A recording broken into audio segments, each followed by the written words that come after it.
this video is actually being filmed with a Hero 3. Guess I can show you the box for it. Here was the box. You get your GoPro, the Hero, all the lovely stuff. Also came with, I'll grab this here. In here is the chest piece, head mount, and there's a package piece that this here came with. It's the clip.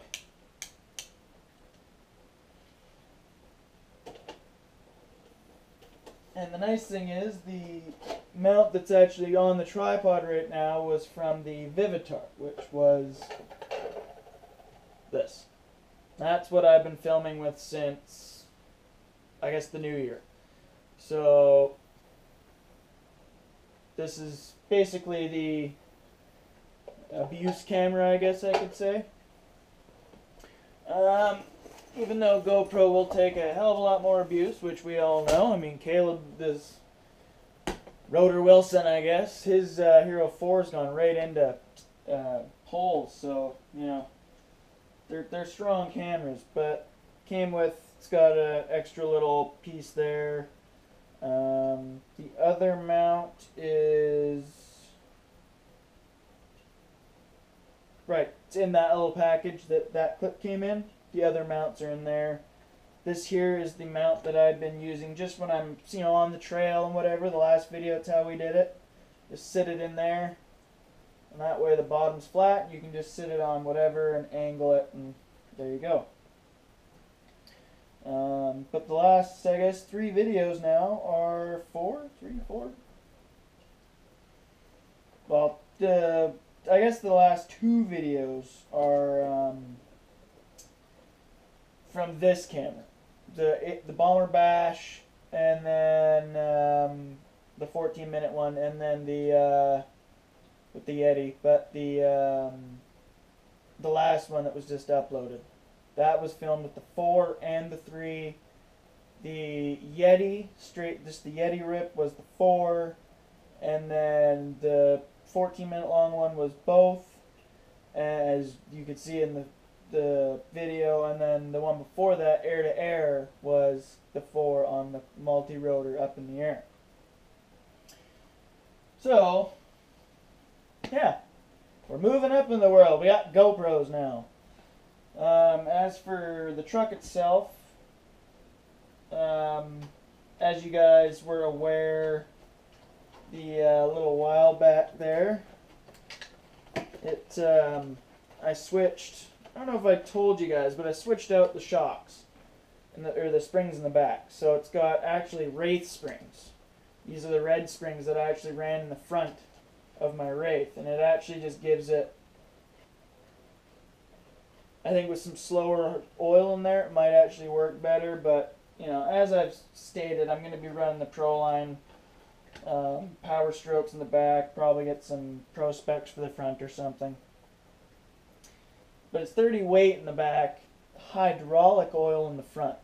But one thing I will say, I've mentioned it a couple times, I think. The blue springs that AXial decided to put in for the King shocks, they don't fit on the shock very nicely, I'll tell you that. Like the actual part where the shock sits in the little seat, where it's got the, you know, the seat. I call it the spring seat, but you spring mounts, spring holders, whatever you want to call them. I just call them the spring seats. The spring sits in them. But they don't. They rub on the housing here. Because it's all threaded. They rub quite a bit. I think they're just a little bit too small, and they don't even sit in the holder, as I was saying. So it's a bit of a problem, but I can deal with it.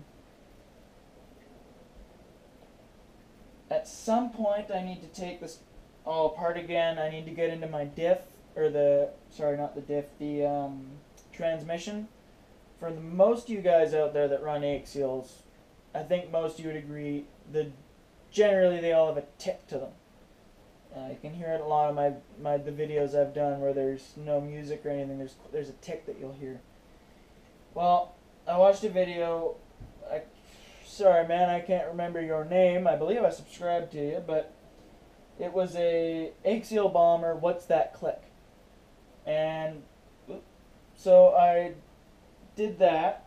I watched that, and what he found wasn't coming from the front, wasn't coming from the back.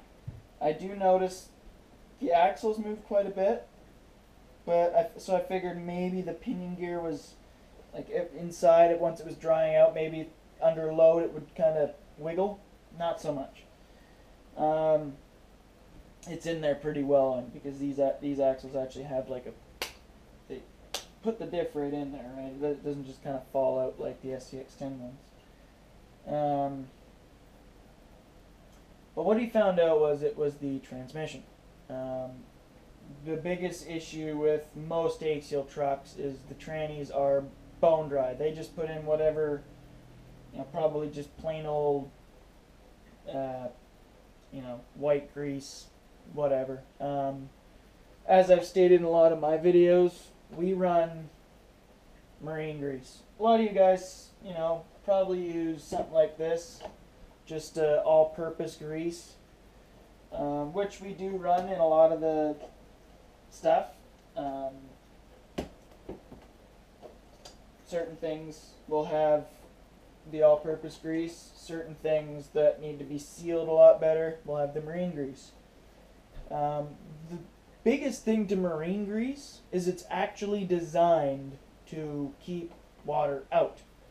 Like, that's why it's put in outboard legs and stuff. It keeps all the bearings and everything covered in grease. It prevents the water from penetrating inside. It acts as a wall almost.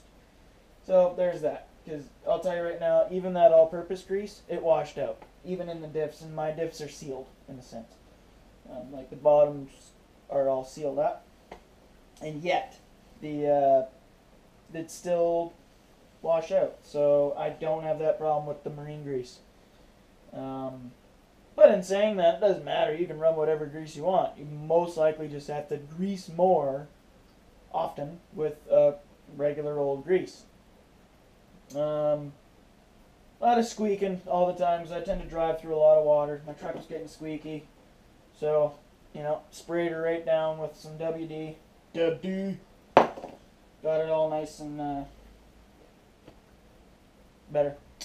But I'm going to be switching back to these tires. Just kind of felt like running these again for the last little bit of running the truck with the stock tires and rims. They're just a softer tire in a sense. Though these are quite hard. Like, you can see in this, these are the stock ones, the ones I'm putting back on. These are the Bajas. They are a soft tire, but they do roll a lot. I'm trying to seal these ones, but the rims have gotten pretty chewed up, so they're not really sealing the greatest. So, because I decided to put some expand. I might just have to expand glue these things again, but I know some of you guys are probably going, what? I run beadlocks on all my trucks, so these are just like spare whatevers, so don't really care. But these were, like, they worked great. They got nice knob, but I don't know. I just felt like changing it up again and just trying the other ones out. These ones look a little nicer on the truck. They don't look as fugly. So, yeah. Not really much else to say other than, I guess you guys want to see back to the GoPro. This is the case it all came with. It was from Best Buy, $2.99 starter kit. You got the case, the little grommet there, spare battery, bunch of stuff there, extra back. I put the other back on so you could hear me, but this is the waterproof. Keep it all sealed back. Yeah. So really, that's that. And finally, I received, apparently didn't have the address on it, but the shipment is at my Canada Post. I can pick it up as of 1300 o'clock tomorrow, which is like 5 o'clock or whatever. So I guess as on Friday, the giveaway. So stay posted. As I said earlier, I don't know, last week or whatever. It's hopefully this week. Well, it is going to be this week. Doing it all film. I'm going to film it all Friday. Probably won't need to edit as much because it's just an on the bench thing. So I'm thinking Friday night. Look forward for the giveaway. All right. I will enjoy my coffee now. I love coffee. See you later, guys.